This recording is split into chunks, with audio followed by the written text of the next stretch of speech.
எந்த ஒரு முதலீட்லையுமே என்ட்ரிக்கு எப்பொழுதுமே ரிவார்டுங்கிறது பெருசாக கிடையாது. எக்ஸிட்டுக்கு தான் ரிவார்டு. ஜூபிலியன் இன்கிரேவியான்னு சொல்லிட்டு ஒரு ஸ்பெஷாலிட்டி கெமிக்கல் ஸ்டாக்ஸ். இந்த ஸ்டாக்ஸ் ஒரு லாங் டேர்ம் பிரேக் அவுட்டாக டெக்னிக்கலாகவும் நடந்திருக்கு. ஃபண்டமெண்டலாக பார்த்தீங்கன்னா லாஸ்ட் குவார்டர் ரிசல்ட் ரொம்ப நல்லா இருக்கு.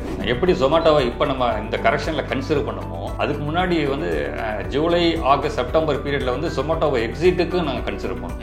ஸோ இன்னைக்கு சீப்பஸ்ட் ஒரு கமாடிட்டி நான் கன்சிடர் பண்ணுறது பார்த்தீங்கன்னா சிமெண்ட். இன்னைக்கு ஒரு கேஜி சக்கரை நீங்கள் பார்த்தீங்கன்னா 50 to 60 இருக்கு. ஒரு கிலோ காஃபி பொடி பார்த்தீங்கன்னா ஒரு கிலோ 800 இருக்கு. ஆனால் சிமெண்ட் ஒரு கிலோ பார்த்தீங்கன்னா 6 தான் சிமெண்ட். ஸோ இன்ஃப்ராஸ்ட்ரக்சர் புஷ் எப்பொழுதுமே வளரும் நாட்டுக்கு தேவை. ஸோ அது என்னன்னா வேலை வாய்ப்பை ஊக்குவிக்கும். ஸோ எக்கனாமி இம்ப்ரூவ்மெண்ட்டுக்கு யூஸ்ஃபுல்லாக இருக்கும். ஸோ அதனால கவர்மெண்ட் தொடர்ந்து அந்த செக்மெண்ட்டை ஃபோக்கஸ் பண்ணிட்டு தான் இருக்கு.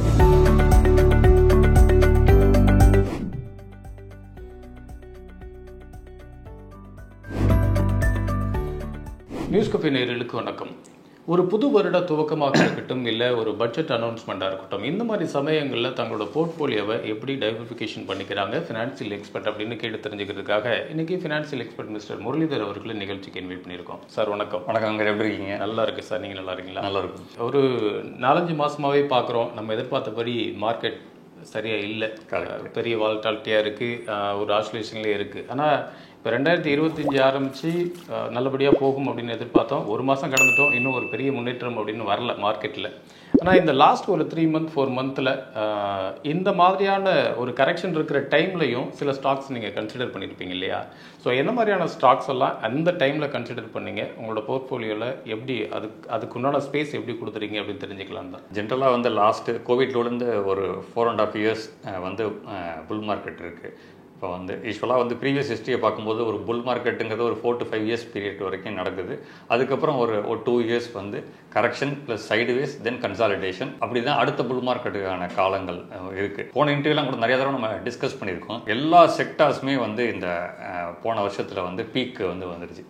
ஸோ அப்போ ஒரு ட்ரேடராகவோ ஒரு இன்வெஸ்டராகவோ இப்போ நாங்கள் என்ன பார்க்குறோன்னா ஒரு டெக்னிக்கல் இண்டிகேட்டரை யூஸ் பண்ணுறோம். ஸோ எந்த ஒரு முதலீட்லையுமே என்ட்ரிக்கு எப்பொழுதுமே ரிவார்டுங்கிறது பெருசாக கிடையாது. எக்ஸிட்டுக்கு தான் ரிவார்டு. ஸோ அபிமன்யு சக்கரவியூகத்துக்குள்ளே உள்ளே போக தெரிஞ்சிச்சு, ஆனால் வெளியில் வர தெரியல. ஸோ வெளியில் வர தெரியல நினச்சி he lost is life in the battle அப்படிங்கிற நம்ம கற்றுக்கிட்டோம். ஸோ அந்த மாதிரி மார்க்கெட்டில் எப்போ எக்ஸிட் பண்ணுறது அப்படிங்கிறத நம்ம அதை கற்றுக்கிட்டால் மட்டும்தான் இதாகும். ஸோ அப்போ நாங்கள் என்ன பண்ணோம், ஜூலை மாதமே நான்லாம் அந்த மந்த்லி சார்ட்டை பேஸ் பண்ணி நிஃப்டியாக இருக்கட்டும், இல்லை நிஃப்டி 500 இருக்கட்டும், எல்லா செக்டாரையும் மந்த்லி சார்ட்டில் வச்சு பார்க்கும்போது ரிலேட்டிவ் ஸ்ட்ரென்த் இண்டெக்ஸ் எப்பப்போல்லாம் 80 கிராஸ் பண்ணுதோ, இல்லை 80 டச் பண்ணுதோ, ஸோ நாங்கள் ஸ்டாக் செல் பண்ணுறோம்.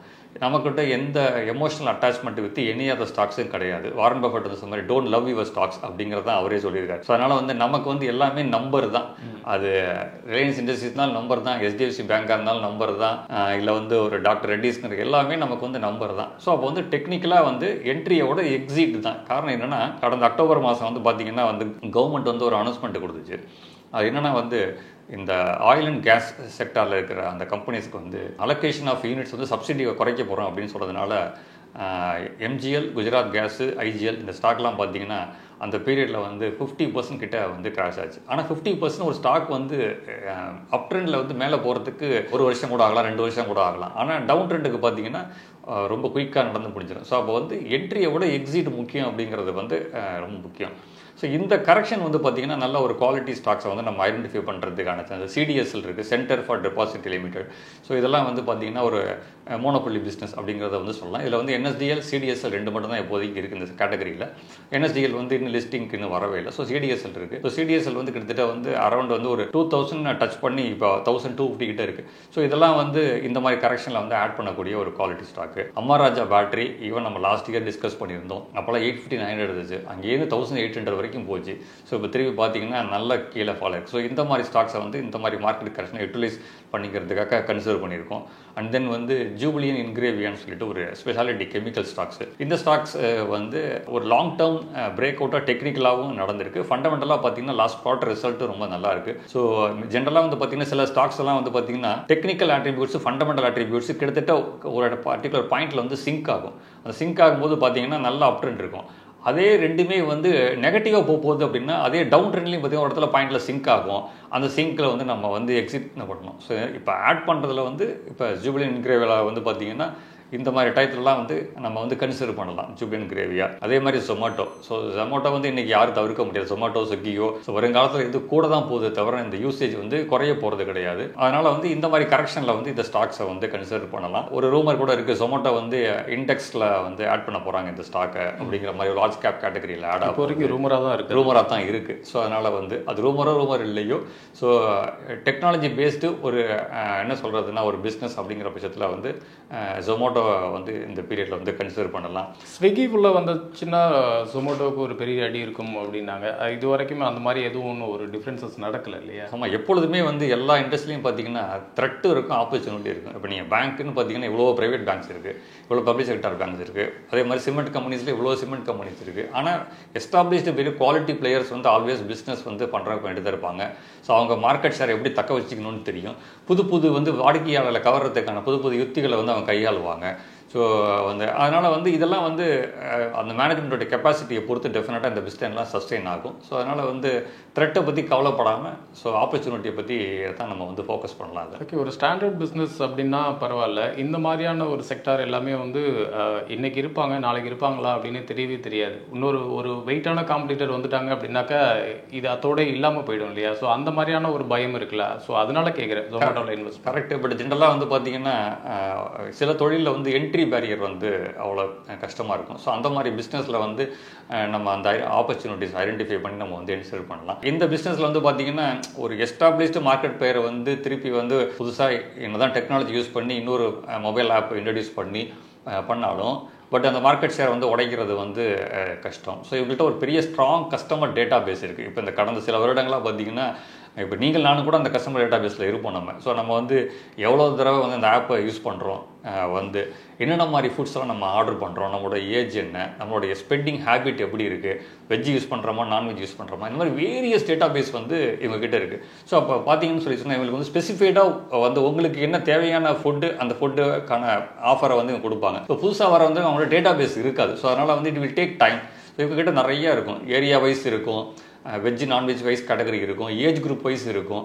ஸோ இதெல்லாம் அந்த பிஸ்னஸ் அனலிட்டிக்ஸில் வந்து இதெல்லாம் ரொம்ப யூஸ்ஃபுல்லாக இருக்கும். அதனால் வந்து டேட்டா சென்ட்ரிக்கான ஒரு பிஸ்னஸ். ஆனால் இதே மாதிரி ஒரு டேட்டா என்ட்ரியை இன்னொரு ஃபீல்டில் வச்சுருந்தாங்க, ஃபாஸ்ட் ட்ராக் அப்படின்னு சொல்லிட்டு ஒரு கால் டாக்ஸி. இது கரெக்ட். அது வந்தப்போ ஒரு எல்லாருக்கும் விரும்பப்படுற ஒரு விஷயமா இருந்துச்சு. அதுக்கப்புறமா ஓகே இந்த இவங்களை மார்க்கெட்டில் அடிச்சுக்கவே முடியாது அப்படிங்கிற அளவில் இருந்தது. இன்னைக்கு எங்கே இருக்காங்கன்னே தெரில. அதுக்கப்புறம் ஓலா, ஊபர் அப்படின்னு சொல்லிட்டு இன்னைக்கு ரேபிடோ வரைக்கும் கண்டிப்பாக இப்படி ஒரு பெரிய பிரம்மாண்டமாக பார்க்கப்பட்ட ஒரு விஷயம் இன்னைக்கு சுத்தமாக இல்லாமலே போயிடுச்சு இல்லையா? அதே மாதிரி விஷயத்தை தான் இங்கேயே கன்சிடர் பண்ணணும். டெஃபினட்டாக. பட் ஃபாஸ்ட் ட்ராக் வந்து பார்த்தீங்கன்னா டெக்னாலஜி அப்கிரேடேஷன் வந்து பெருசாக இல்லை. அவங்க வந்து ஆரம்பத்தில் பார்த்தீங்கன்னா நம்ம வந்து ஃபோன் பண்ணி பேசுகிற மாதிரி தான் ஃபாஸ்ட் ட்ராக்ல நம்ம ஆரம்பத்தில் இது பண்ணணும். நம்ம வந்து ஃபாஸ்ட் ட்ராக் நம்பர் இருக்கும் காரில், நீங்கள் அந்த நம்பருக்கு கால் பண்ணுவீங்க, ஸோ லொக்கேஷன் சொல்லுவீங்க, வருவாங்க.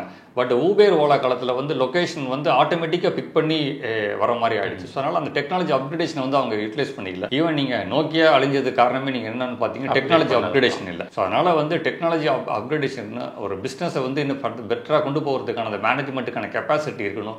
ஸோ இதெல்லாமே ஒரு ரீசன் வந்து. ஸோ அதனால் வந்து டெஃபினட்டாக அடுத்தது வந்தாலும் இப்போதைக்கு வந்து ஜொமேட்டோ, ஸ்விக்கி வந்து டெஃபினட்டாக வந்து சர்வை ஆகும். ஸோ நம்ம ஒரு பிஸ்னஸ் ஆஸ்பெக்ட்லையும் சரி, ஒரு ஸ்டாக்கோடைய ஆப்பர்ச்சுனிட்டி பேஸ்டு ஸ்டாக் ப்ரைஸ் இவ்வளோ தூரம் கரெக்டாக இருக்குது, ஸோ இன்னும் கரெக்டானா கூட நமக்கு வந்து கன்சிடர் பண்ணலாம். என்னை பொறுத்த வரைக்கும் இன்னும் கீழே இறங்கிச்சுன்னா சந்தோஷப்படுவேன். ஏன்னா நம்ம வந்து கீழே இறங்கினா தான் நம்ம வந்து சீப்பாக வாங்கலாம். ஸோ ஏறுறதை பற்றி திங்க் பண்ண தேவை கிடையாது. ஸோ அதுக்கப்புறம் வந்து மேரிகோ வந்து நம்ம கன்சிடர் பண்ணலாம். ஈவன் லாஸ்ட் இன்டர்வியூல கூட சொல்லியிருந்தேன் நான், இந்த டயத்தில் வந்து கன்சப்ஷன் பேஸ்டு ஸ்டாக்ஸ் தான் வந்து இந்த மார்க்கெட்டில் வந்து பர்ஃபார்ம் பண்ணும். ஸோ எஃப்எம்சிஜி ஸ்டாக்ஸு வந்து கன்சப்ஷனில். ஸோ அதனால் மேரிகோ வந்து one of the large cap stocks. Then வந்து லார்ஜ் கேப்ஸில் வந்து பார்த்தீங்கன்னு சொன்னால் HDFC பேங்க். ஏன்னா பேங்கிங் இண்டஸ்ட்ரியோடைய கான்ட்ரிபியூஷன் இல்லாமல் நிஃப்டி வந்து ரெக்கவரி ஆகாது. பேங்கிங் அண்ட் ஃபினான்ஸ் சர்வீஸ் செக்டரோடைய வெயிட்டேஜ் வந்து இண்டெக்ஸில் வந்து ரொம்ப அதிகம். ஸோ HDFC கோடாக்ஸ் பேங்க் வந்து லார்ஜ் கேப் ஸ்டாக்ஸில். ஸ்மால் சைஸ் பேங்க்கில் வந்து Equitas bank, Ujjivan small finance bank வந்து அந்த ஸ்மால் சைஸ் கேட்டகரியில். ஸோ இந்த மாதிரி வந்து so large, mid, small. Even last time வந்து நம்ம அவந்தி ஃபீட் கூட நம்ம டிஸ்கஸ் பண்ணியிருந்தோம். ஸோ வந்து ஸோ இதெல்லாமே வந்து இந்த மாதிரி காலகட்டத்தில் வந்து ஒரு கன்சிடர் பண்ணக்கூடிய ஒரு ஸ்டாக்ஸ். ஓகே, என்ட்ரியை விட எக்ஸிட் ரொம்ப இம்பார்ட்டன்ட் அப்படின்னீங்க. ஸோ இந்த மாதிரியான ஒரு கரெக்ஷன் டைமில் இந்த ஸ்டாக்ஸ் இதுக்கு மேலே போதுண்டா அப்படின்னு சொல்லிட்டு கண்டிப்பாக சில ஸ்டாக்ஸ்லேருந்து எக்ஸிட் ஆகிருப்பீங்க இல்லையா? இப்போ லாஸ்ட் ஒரு 4 மந்த்துக்குள்ளார என்னென்ன ஸ்டாக்ஸில் எக்ஸிட் ஆனீங்க, என்ன ரீசன்னால ஆனீங்க? நீங்கள் கேட்டது கரெக்டு. ராகேஷ் ஜிஞ்சன் பாலா சொல்லியிருக்காரு வந்து சம்டைம்ஸ் வந்து நம்ம எக்ஸிட்டில் வந்து பார்த்தீங்கன்னா மினிமம் லாஸை சாக்ரிஃபைஸ் பண்ண பயந்துக்கிட்டு லாஸை கட் பண்ணிட்டு வெளில போகாமல் இருக்கும்போது Rakesh Jhunjhunwala it will take you to mother of all losses அப்படிம்பாரு. ஸோ நம்ம ப்ராஃபிட்டில் இருந்தாலும் எக்ஸிட் பண்ண கற்றுக்கணும், லாஸ் இருந்தால் கூட இந்த ரிஸ்க்கை எப்படி மேனேஜ் பண்ணுறது, ஸோ வந்து லாஸ் வைடுன்னு ஆகிடக்கூடாது, அதனால் மினிமம் லாஸோட எப்படி வெளில போகிறது அப்படிங்கிறதையும் வந்து நம்ம கற்றுக்கணும். ஸோ இப்போ வந்து பார்த்தீங்கன்னு சொல்லிச்சுன்னா கல்யாண் ஜுவல்லர்ஸ் வந்து கிட்டத்தட்ட ஒரு 50 ரூபா 60 ரூபா இந்த ரேஞ்சிலேருந்து கோவிட் லோலேருந்து கண்டினியூஸாக அப்ட்ரெண்டில் வந்து ஒரு 800 ரூபா வரைக்கும் வந்து போச்சு. ஸோ பிஸ்னஸ் வந்து ஸ்ட்ராங்கு, கோல்டு ப்ரைஸ் இன்க்ரீஸ் ஆகிட்டே போகுது, நம்பர் ஆஃப் பிரான்ச்சஸ் அதிகமாக ஓப்பன் பண்ணியிருக்காங்க. ஸோ பிஸ்னஸ் நல்லா இருக்குது. பட் இருந்தாலும் வந்து நம்ம அந்த டெக்னிக்கல் டூல் நான் சொன்னால மந்த்லி சார்ட்டில் RSI 80 யூஸ் பண்ணி பார்க்கும்போது டெஃபினட்டாக இது வந்து ஒரு செல் ட்ரிகர் அப்படிங்கிறது வந்து தெரியுது. ஸோ அதனால் வந்து கல்யாண் ஜுவல்லர்ஸ் வந்து எக்ஸிட் பண்ணோம். பட் சம்திங் ஏதோ ஒரு என்ன நியூஸ்ன்னு தெரியல, ஸ்டாக் ப்ரைஸ் வந்து கிட்டத்தட்ட வந்து 40% வந்து கிராஷ் ஆகிடுச்சு. எப்படி ஜொமேட்டோவை இப்போ நம்ம இந்த கரெக்ஷனில் கன்சிடர் பண்ணமோ அதுக்கு முன்னாடி வந்து ஜூலை ஆகஸ்ட் செப்டம்பர் பீரியடில் வந்து ஜொமேட்டோவை எக்ஸிட்டுக்கு நாங்கள் கன்சிடர் பண்ணோம். ஸோ அந்த காரணம் என்னென்னா வந்து எப்பொழுதுமே ஓவர் ரேலிடு ஓவர் பாட் லெவலில் இருக்கும்போது அந்த இடத்துல வந்து ட்ரேடர்ஸ் வந்து ப்ராஃபிட் புக் பண்ண தான் செய்வாங்க, இன்ஸ்டியூஷன் ப்ரைஸ் வந்து ப்ராஃபிட் புக் பண்ண தான் செய்வாங்க. ஃபியூ இயர்ஸ்க்கு முன்னாடி ஒரு கேஜி டொமேட்டோ ப்ரைஸில் தான் ஜொமேட்டோ இருந்தது. பட் அங்கேருந்து கிட்டத்தட்ட பார்த்தீங்கன்னா 5 to 6 times வந்து ப்ரைஸ் இன்க்ரீஸ் ஆகிடுச்சு. ஸோ அதனால் வந்து இந்த மாதிரி டயத்தில் வந்து இது கண்டிப்பாக செல் பண்ணுங்கிற அந்த ஆஸ்பெக்டில் தான் நம்ம வந்து கன்சிடர் பண்ணுறோம். ஒரு ஸ்டாக்ஸோட ப்ரைஸ் இறங்குது அப்படின்னா அது நமக்கு ஒரு பையிங் ஆப்பர்ச்சுனிட்டி தான். எந்த அளவுக்கு இறங்குதோ அந்த அளவுக்கு பெட்டர் தான் அப்படிங்கிற பாயிண்ட் ஆஃப் வியூல தான் பார்க்குறோம். ஆனால் அதே சமயம் அந்த கம்பெனியோட பேக்ரவுண்ட் நல்லா இருக்கணும் அப்படிங்கிறது. பேக்ரவுண்ட் நல்லா இருந்து இறங்குனுச்சு அப்படின்னாக்கா கண்டிப்பாக நம்ம அது பையிங் ஆப்பர்ச்சுனிட்டியாக எடுத்துக்கலாம். ஆனால் கல்யாண் ஜுவல்லர்ஸ் இப்படி ஒரு நல்ல பேக்ரவுண்டில் இருக்கிற கம்பெனி தான், நிறைய பிரான்ச்சஸ் ஓப்பன் பண்ணியிருக்கிறாங்க, கோல்டோட ப்ரைஸ் ஏறிக்கிட்டு இருக்க இந்த மாதிரியான ஒரு இண்டஸ்ட்ரியில் இருக்கிற ஒரு ஸ்டாக் ப்ரைஸ் இறங்குது அப்படின்னா இது பையிங் ஆப்பர்ச்சுனிட்டியாக தானே எடுத்துக்கணும். ஏன் அதுலேருந்து எக்ஸிட் ஆகிறதுக்கு ட்ரை பண்ணணும்? ஃபண்டமெண்டல் அட்ரிபியூட்ஸ் வந்து நிறையா சேஞ்ச் இருக்கலாம். ஏதாவது ரூமர் பேஸ்டு இன்ஃபர்மேஷன்ஸ் ஏதாவது நடந்திருக்கலாம், வந்து ஸோ அது வந்து உண்மையாகவும் இருந்திருக்கலாம், பொய்யாகவும் இருந்திருக்கலாம். ஸோ அது வந்து ஃபண்டமெண்டல் அட்ரிபியூட்ஸ். பட் நம்ம ஒரு டெக்னிக்கலாக நான் சொல்கிற மாதிரி அந்த டெக்னிக்கல் சார்ட்டை ரீட் பண்ண தெரிஞ்சவங்களுக்கு கரெக்டாக தெரியும் இந்த இடத்துல வந்து நம்ம டெஃபினட்டாக வந்து ப்ராஃபிட் புக் பண்ணிக்கிறது நல்லது அப்படிங்கிறது வந்து தெரியும். நாளைக்கு வந்து அது இன்னும் மேலே போகலாம் அடுத்த விஷயம். பட் நம்ம வந்து வந்த லாபத்தை ஏன் விடணும் அப்படிங்கிற அந்த ஒரு மைண்ட் செட் வந்து நம்ம என்றைக்குமே வந்து வச்சு நல்லது. அது எந்த ஸ்டாக்காக இருந்தாலும்.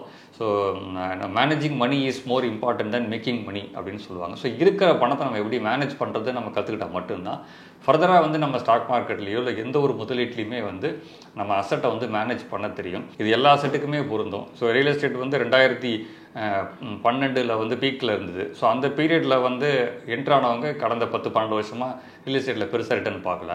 கோல்டு பார்த்தீங்கன்னா 2011 19 வரைக்கும் கோல்டில் வந்து ரிட்டர்னே இல்லை. ஸோ அந்த பீரியடில் என்ட்ரானவங்களுக்கு 0 கணக்கு.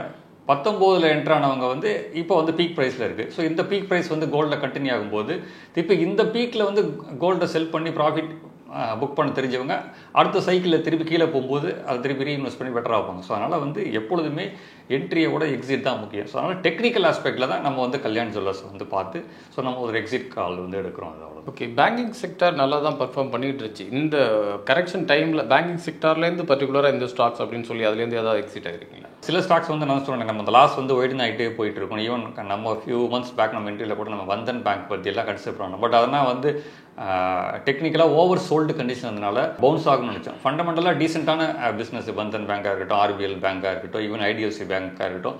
ஸோ வந்து NPA வந்து இன்னும் கொஞ்சம் பெட்டராக இருந்தால் ஃபண்டமெண்டல்ஸ் அட்ரிபியூட்ஸ் வந்து நல்லா இருந்திருக்கும். சம்பவம் வந்து இன்னும் பேங்கிங் செக்டார் வந்து இன்னும் ஒரு கம்ஃபர்டபுள் லெவலுக்கு வரல. அதனாலே நம்மளே வந்து என்ட்ரானா கூட ஒரு ஷார்ட் டேர்ம் லாஸ் புக் பண்ணிவிட்டு நம்ம வெளில வேண்டிய கட்டாயம் இருக்குது. ஆஸ் இண்டிவிஜுவல் இன்வெஸ்டராக நான் எனக்கு சொல்கிறேன் நான். ஸோ அதனால் வந்து நம்ம ஷார்ட் டேர்ம் லாஸுங்கிறது நம்மளுடைய போர்ட்ஃபோலியோக்கு என்றைக்குமே வந்து நல்லது. அது காரணம் என்னென்னா லாஸ் வந்து ஃபர்தராக ஒய்டன் ஆகாமல் பார்த்துக்கலாம். அதே மாதிரி ரீசெண்டாக வந்து ஜியோ ஃபினான்ஷியல்ஸ் வந்து கரெக்டான டயத்தில் நம்ம வந்து அதை எக்ஸிட் பண்ணுறோம். அதனால் என்ன அட்வான்டேஜ் அப்படின்னு சொல்லி சொன்னால் ஜியோ ஃபினான்ஷியலில் வந்து பார்த்திங்கன்னா இன்னும் பிஸ்னஸ் வந்து இன்னும் ப்ராசஸாக பெருசாக ஒன்றும் ஆரம்பிக்கல. ஜியோ ஃபினான்ஷியலோடைய மேஜர் ரெவன்யூ என்னென்னா சப்ஸ்டான்ஷியல் ஹோல்டிங்ஸ் வந்து அவங்க வந்து ரிலையன்ஸ் இண்டஸ்ட்ரீஸில் வந்து வச்சுருக்காங்க. இப்போ ஜியோ ஃபினான்ஷியலோடைய மார்க்கெட் கேப் பார்த்திங்கன்னா இன்றைக்கி 1.5 லட்சம் கோடி இருக்குது. இந்த 1.5 லட்சம் கோடியில் வந்து அவங்க வந்து வச்சுருக்கிற அந்த ரிலையன்ஸ் இண்டஸ்ட்ரியோடைய அந்த வேல்யூ மட்டுமே 1 லட்சம் கோடி. ஸோ வந்து 1,15,000 கோடி வருது. ஸோ அப்போ வந்து நம்ம ப்ரைஸ் டு புக் வேல்யூ பார்க்கும்போது ஸோ ஜியோ ஃபினான்ஷியல்ஸ் வந்து அதிகமாக இருக்குது. ஸோ அப்போ வந்து 350+ இருந்தபோது வந்து ஹையர் வேல்யூ ஃபண்டமெண்டல் ஆட்டு தெரிஞ்சு. ஸோ அப்போ நம்ம எக்ஸிட் பண்ணிட்டோம்னா நாளைக்கு இன்னும் பிஸ்னஸ் ஆரம்பித்து இன்னும் ஃபர்தராக இவங்களுடைய பிஸ்னஸ் இம்ப்ரூவ்மெண்ட் நடந்ததுன்னு சொன்னால் அப்போ லேட்டர் பீரியடில் என்ட்ரு பண்ணிக்கலாம் அப்படிங்கிறனால அப்போ எக்ஸிட் பண்ணுறோம். இப்போ வந்து பார்த்தீங்கன்னு சொன்னால் வேல்யூவேஷன்ஸ் வந்து ரீசனபிளாக 230 இந்த ரேஞ்சில் தான் இருக்குது. ஸோ வரும் காலங்களில் டெஃபினட்டாக இந்த ஸ்டாக் வந்து லோயர் ப்ரைஸில் வந்து கன்சிடர் பண்ணலாம். ஓகே, இப்போது பட்ஜெட் அனௌன்ஸ்மெண்ட் வந்திருக்கு. ஸோ பட்ஜெட் அனௌன்ஸ்மெண்ட்டை பேஸ் பண்ணி ஃபினான்ஷியல் அட்வைசர்ஸ் எல்லாமே ஒரு செக்டாரை ஃபோக்கஸ் பண்ணுவீங்க, இல்லைனா அந்த செக்டாரில் சம் ஸ்டாக்ஸ் அப்படின்னு ஃபோக்கஸ் பண்ணுவீங்க. இப்போ அனௌன்ஸ் பண்ண இந்த பட்ஜெட்டை பேஸ் பண்ணி இந்த செக்டார்லாம் கன்சிடர் பண்ணலாம் அப்படின்னு ஒரு பிளானில் இருப்பீங்க இல்லையா? என்னென்ன செக்டாரை கன்சிடர் பண்ணுறதுக்கு பிளானில் இருக்கீங்க, அதில் என்னென்ன ஸ்டாக்ஸை பிளான் பண்ணுறீங்க? ஸோ இந்த பட்ஜெட் வந்து பார்த்தீங்கன்னா கவர்மெண்ட் வந்து கேபிட்டல் எக்ஸ்பெண்டிச்சர் வந்து ப்ரீவியஸ் பட்ஜெட்டோட கம்மியாக தான் இருக்குது. ஸோ அது ஒரு சின்ன negative point for the market. But இந்த இன்கம் டேக்ஸ் ரிபேட்டில் வந்து நல்ல ரிபேட் கொடுத்துருக்கனால மக்கள்கிட்ட வந்து பணப்புழக்கம் வந்து அதிகமாகும். ஒரு சப்ஸ்டான்ஷியல் போர்ஷன் வந்து டேக்ஸ் சேவிங் வந்து குறையுங்கிறதுனால மக்களுடைய வாங்கும் திறன் வந்து அதிகமாகும். ஸோ கன்சப்ஷன் வந்து ஸோ ஒவ்வொருத்தரும் தனக்கு தேவையானதை வந்து அப்படி பார்க்கும்போது பார்த்திங்கன்னா எஃப்எம்சிஜி வந்து one of the very good stock sector. வந்து செக்டாரே வந்து பார்த்திங்கன்னா நல்ல ஒரு கரெக்ஷன் வந்து ஆல்ரெடி நமக்கு வந்து கிடச்சிருக்கு. அதுக்கப்புறம் வந்து பார்த்திங்கன்னா ரியல் எஸ்டேட்டு வந்து இருக்கும். ஏன்னா இப்போ ஒரு பக்கம் நமக்கு சேலரியில் மிச்ச பணம் இருக்கும்போது ஸோ ஒரு லோன் போட்டு வீடு வாங்கலாம், ஸோ இஎம்ஐயை மேனேஜ் பண்ண முடியும் அப்படின்னு இருப்பாங்க. ஸோ இப்போ ரியல் எஸ்டேட் துறைக்கு வந்து ஒரு சாதகமான அம்சம் இருக்குது. ஸோ இந்த ரியல் எஸ்டேட் துறைன்னு பார்த்தோன்னு பார்த்திங்கன்னா அதுக்குள்ள பல செக்டர்ஸ் வந்து அடங்கியிருக்கு. ஸோ அதுலேயும் பார்த்திங்கன்னா சிமெண்ட் வந்து பார்த்திங்கன்னா ஒரு கன்சப்ஷன் பேஸ் உள்ள ஒரு ஸ்டாக்கு தான். ஸோ இன்றைக்கி சீப்பஸ்ட்டு ஒரு கமாடிட்டி நான் கன்சிடர் பண்ணுறது பார்த்திங்கன்னா சிமெண்ட்டு. இன்றைக்கி ஒரு கேஜி சக்கரை வந்து நீங்கள் பார்த்திங்கன்னா 50லேருந்து 60 ரூபா இருக்குது. ஒரு கிலோ காஃபி பொடி பார்த்திங்கன்னா ஒரு கிலோ 800 ரூபா இருக்குது. ஆனால் சிமெண்ட் வந்து ஒரு கிலோ பார்த்திங்கன்னா 6 ரூபா தான் சிமெண்ட்டு. ஸோ 50 கிலோ சிமெண்ட் மூட்டை இன்றைக்கி வந்து 320 ரூபா தான் இன்றைக்கி ரேஞ்ச் இருக்குது. ஸோ சிமெண்ட் வந்து ஒரு one of the cheapest commodity. So இந்த மாதிரி பட்ஜெட்டில் இருக்கிற இந்த மாதிரி பெனிஃபிட்ஸ் வந்து வரும் நாட்களில் வந்து சிமெண்ட் ஸ்டாக்ஸுக்கு வந்து ஒரு புஷ் கொடுக்கும்னு நினைக்கிறேன். ஸோ எஃப்எம்சிஜி, சிமெண்ட்டு, அதே மாதிரி வந்து மக்கள் வந்து 2 வீலர்ஸ் வாங்குறது, கார்ஸ் வாங்குறது, ஸோ இதுக்குமே வந்து மக்கள் அந்த பணத்தை வந்து செலவு பண்ணுவாங்க. ஸோ அதன்படி இருக்கும்போது ஆட்டோமொபைல்ஸ் துறையும் நம்ம வந்து கன்சிடர் பண்ணலாம். பட் அதுக்கு இன்னும் கொஞ்சம் டைம் ஆகும் ஆட்டோமொபைல் செக்டாருக்கு. பட் வரும் நாட்கள் அதுக்கான வாய்ப்புகள் வந்து டெஃபினட்டாக இருக்குது. அப்படியே இல்லாட்டினா கூட எக்ஸிஸ்டிங் நம்ம வெஹிக்கிள்ஸ் வச்சுருக்கோம்ல, 2 வீலரோ காரோ இல்லைன்னா இப்போ அதை வந்து நம்ம சர்வீஸ் பண்ணி பொழுது பார்த்து பக்கா வச்சுக்கணும்ல. அப்போ வந்து அந்த ஆன்சிலரி ப்ராடக்ட்ஸ் இருக்குல்ல, அந்த ஸ்டாக்ஸ் வந்து இதில் வந்து யூஸ்ஃபுல்லாக இருக்கும். அப்புறம் வந்து பார்த்திங்கன்னா இப்போ நம்ம பேசின மாதிரி வந்து இந்த ஃபாஸ்ட் ஃபுட்டு ரெஸ்டாரண்ட் இருக்குது. அண்ட் தென் வந்து பார்த்திங்கன்னா அதுக்கு ஜொமேட்டோ, ஸ்விக்கி மாதிரி சப்ளையர்ஸு. ஸோ இந்த மாதிரி செக்டார்ஸ் உள்ள ஸ்டாக்ஸுமே வந்து பார்த்திங்கன்னா கன்சிடர் பண்ணலாம். அப்புறம் வந்து பார்த்திங்கன்னா micro finance and NBFC, that is non banking finance. So இந்த செக்டார் வந்து பாசிட்டிவாக இருக்கும். ஸோ அதனால் வந்து FMCG and then real estate, automobile and then வந்து consumption based cement sector and then திருப்பி நான் ரொம்ப திங்க் பண்ணிகிட்டே இருக்கேன். இந்த மீடியா செக்டார் வந்து பார்த்திங்கன்னா இந்த 5 வருஷம் புல் மார்க்கெட்டில் பர்ஃபார்ம் பண்ணவே இல்லை.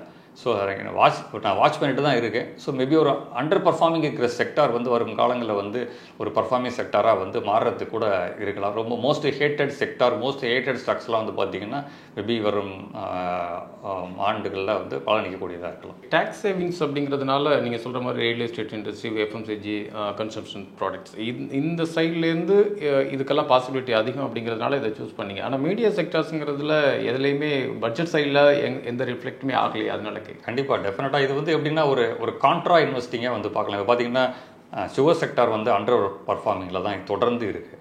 ஸோ அதே மாதிரி மீடியா செக்டார் இருக்குது. ஸோ இந்த மீடியா செக்டாரில் ஏன் நான் திங்க் பண்ணுறேன்னா ஒரு கான்ட்ரா இன்வெஸ்டிங்காக வந்து 2 இயர்ஸ்க்கு முன்னாடி வந்து 2 இயர்ஸாக டிஸ்கஷனில் இருந்த ஜி சோனி மெர்ஜர் வந்து 10 பில்லியன் டீல் அது. ஸோ அது வந்து கேன்சல் ஆகிடுச்சு. 10 பில்லியன் அப்போ வந்து இருக்கிற டாலர் டேர்ம்ஸில் வந்து பார்த்திங்கன்னா 80,000 கோடி ரூபாய். ஸோ இன்றைக்கி ஜியோடைய மார்க்கெட் கேப் பார்த்திங்கன்னா இன்றைக்கி 10,000 கோடி தான் இன்றைக்கி இருக்குது. ஸோ அந்த புக் வேல்யூ வந்து பார்த்திங்கன்னா 117 ரூபீஸ்க்கு, ஸ்டாக் ப்ரைஸ் வந்து புக் வேல்யூவோட கீழே தான் இருக்குது. ஸோ அதனால் வந்து ஒரு கான்ட்ரா இன்வெஸ்டிங்கில் வந்து ஒரு லாங் டேர்ம் வியூக்கு வந்து ஜி வந்து கன்சிடர் பண்ணலாம். அப்புறம் வந்து பார்த்திங்கன்னா பிவிஆர் ஐநாக்ஸ் வந்து மீடியா செக்டாரில் இருக்குது, சன் டிவி இருக்குது, சரிகமா இருக்குது. ஸோ இதெல்லாம் வந்து பார்த்திங்கன்னா வந்து ஒரு பர்ஃபார்ம் பண்ணவே இல்லை. அதாவது இப்போ பிவிஆர் ஐநாக்ஸ் அதை பர்ஃபார்ம் பண்ணிச்சு, சரிகமா பண்ணுச்சு, அண்ட் தென் வந்து பார்த்திங்கன்னா சன் டிவி பண்ணுச்சு. பட் ஜி வந்து இந்த டீல் கால் ஆஃப் ஆனதுலேருந்து பார்த்திங்கன்னா நெகட்டிவில் தான் இருக்குது. ஸோ வரும் ஆண்டுகளில் வந்து டெஃபினட்டாக வந்து இந்த செக்டார் வந்து பர்ஃபார்ம் பண்ண நினைக்கிறேன். அதே மாதிரி இப்போ கவர்மெண்ட் ரீசெண்டாக வந்து எத்தனால் உடைய ப்ரைஸ் வந்து இன்க்ரீஸ் பண்ணிக்கலாம் அப்படின்னு இருக்காங்க. அது வந்து சுகர் செக்டாருக்கு வந்து ஒரு பாசிட்டிவ் ஃபேக்டர். பட் சுகர் செக்டாரையும் பார்த்தீங்கன்னா கன்சப்ஷனுக்குள்ளே தான் இருக்குது. ஸோ நம்ம தீம் வந்து இந்த கன்சப்ஷன் பேஸ்டு ஸ்டாக்ஸில் வந்து பார்த்திங்கன்னா இதெல்லாம் ஒரு கான்ட்ரா இன்வெஸ்டிங்காக வந்து நம்ம வரும் நாட்களை வந்து வாட்ச் லிஸ்ட்டில் வச்சுக்கிட்டு கன்சிடர் பண்ணலாம். இந்த பட்ஜெட்டில் எதிர்பார்த்து சில செக்டர்ஸ் நம்ம பிளான் பண்ணியிருந்திருப்போம், இந்த பட்ஜெட்டில் நடக்கலை. இதை தாண்டி இதுக்கு முன்னாடி ப்ரீவியஸ் பட்ஜெட்லையும் இதுக்காக எதிர்பார்த்தோம், நடக்கலை. இந்த பட்ஜெட்டில் நடக்கலை. கடந்த ஒரு 2-3 பட்ஜெட்டாக இந்த ஒரு விஷயத்துக்கு எதிர்பார்ப்பு இருக்குது, ஆனால் நடக்கலை. அப்படிங்கிறதுனால இந்த செக்டார்ஸ் இனிமேல் கன்சிடர் பண்ண வேணாம் அப்படின்னு ஏதாவது ஒரு செக்டார்ஸ் இப்படிங்கிறது ஒன்றுமே கிடையாது. ஸோ வந்து கவர்மெண்ட்டோட கேபிட்டல் எக்ஸ்பெண்டிச்சர் ஸ்பெண்டிங் வந்து கொஞ்சம் ஸ்லைட்லி வந்து குறைஞ்சிருக்கு. ஸோ இன்ஃப்ராஸ்ட்ரக்சர் புஷ் வந்து எப்பொழுதுமே வந்து ஒரு வளரும் நாட்டுக்கு வந்து தேவை. ஸோ அது என்னென்னா வேலைவாய்ப்பை ஊக்குவிக்கும். ஸோ எக்கனாமி இம்ப்ரூவ்மெண்ட்டுக்கு யூஸ்ஃபுல்லாக இருக்கும். ஸோ அதனால் கவர்மெண்ட் தொடர்ந்து வந்து அந்த செக்மெண்ட்டை வந்து ஃபோக்கஸ் பண்ணிட்டு தான் இருக்குது. ஸ்லைட்லி வந்து இந்த பட்ஜெட்டில் வந்து கம்மி. டெஃபினட்டாக வந்து எதுவும் ஒரு பெருசாக நெகட்டிவாக எதுவும் இல்லை. ஸோ அடிப்படை தேவையான வந்து அக்ரிகல்ச்சருக்கு வந்து நல்ல ஸ்கோப் இருக்குது. ஸோ அதனால தான் நம்ம கன்சப்ஷன் வந்து டெஃபினட்டாக இம்ப்ரூவ் ஆகிறோம். ஸோ அந்த கெமிக்கல் அண்ட் ஃபெர்டிலைசர் அதுக்கான செக்டாருக்கான ஸ்டாக்ஸும் வந்து ஸ்கோப் இருக்குது.